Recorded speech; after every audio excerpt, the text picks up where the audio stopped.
অহংকার আর ঈমানের বাস্তব উপাখ্যান। মানবজীবনের এক অনিবার্য অংশ হল সম্পদ, যা মানুষকে উন্নত করতে পারে, আবার ধ্বংসের দিকেও ঠেলে দিতে পারে। এই সত্যকে অত্যন্ত জীবন্ত ও হৃদয়স্পর্শীভাবে তুলে ধরা হয়েছে পবিত্র কোরআনের সূরা কাহাফের 32 থেকে 44 নম্বর আয়াতে। দুই বাগানের মালিকের এই কাহিনী। এটি শুধু একটি ঘটনা নয়, এটি মানুষের অন্তরের অবস্থা, বিশ্বাস ও পরিণতির এক গভীর প্রতিচ্ছবি। প্রথমজন, যাকে আল্লাহ অসাধারণ সম্পদ দান করেছিলেন, তার ছিল দুটি মনোমুগ্ধকর বাগান, আঙুরের লতা, খেজুর গাছ আর মাঝখান দিয়ে প্রবাহিত নির্মল পানির ঝর্ণা। চারপাশে ছিল সবুজের সমারোহ, ফলের প্রাচুর্য, যেন পৃথিবীতেই এক স্বর্গরাজ্য।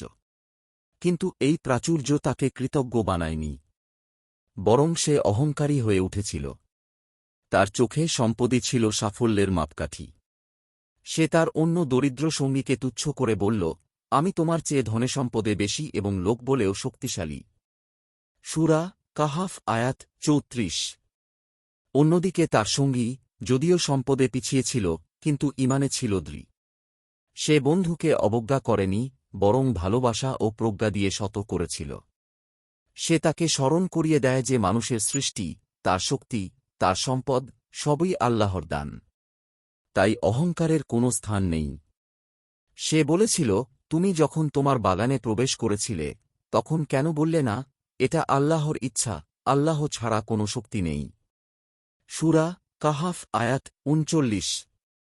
কিন্তু অহংকার মানুষের চোখ অন্ধ করে দেয়। ধনী ব্যক্তি তার বন্ধুর কথা উপেক্ষা করল। সে এমনকি ভাবতে শুরু করল, এই বাগান কখনো ধ্বংস হবে না, আর কিয়ামত বলে কিছু নেই, বা হলেও সে আরও ভালো কিছু পাবে। এই ঔদ্ধত্যের ফলাফল আসতে দেরি হল না। একদিন হঠাৎ করে তার বাগান ধ্বংস হয়ে গেল, ফসল নষ্ট, গাছপালা উজাড়, সবকিছু নিঃশেষ। কোরআনের ভাষায়, তার ফসল ধ্বংস হয়ে গেল, ফলে সে হাত মোচড়াতে লাগল। সূরা কাহাফ আয়াত 42। সেই মানুষই, যার অহংকার একদিন আকাশ ছুঁয়েছিল, আজ অসহায় হয়ে দাঁড়িয়ে রইল নিজের ধ্বংসস্তূপের সামনে।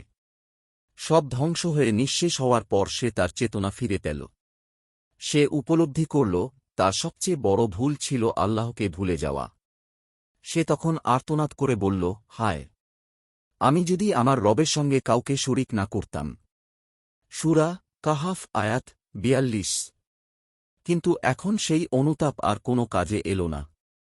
তার সম্পদ, তার শক্তি, কিছুই তাকে রক্ষা করতে পারল না। সেই অবস্থার কথা উল্লেখ করে আল্লাহ বলেন, সেই অবস্থায় সাহায্য করার কেউ ছিল না আল্লাহ ছাড়া। সূরা কাহাফ আয়াত 43। এভাবে দুই বাগানের মালিকের এই কাহিনী আজও সমান প্রাসঙ্গিক। আধুনিক পৃথিবীতে আমরা প্রায়ই সম্পদ, ক্ষমতা বা সাফল্যের মোহে নিজেদের হারিয়ে ফেলি।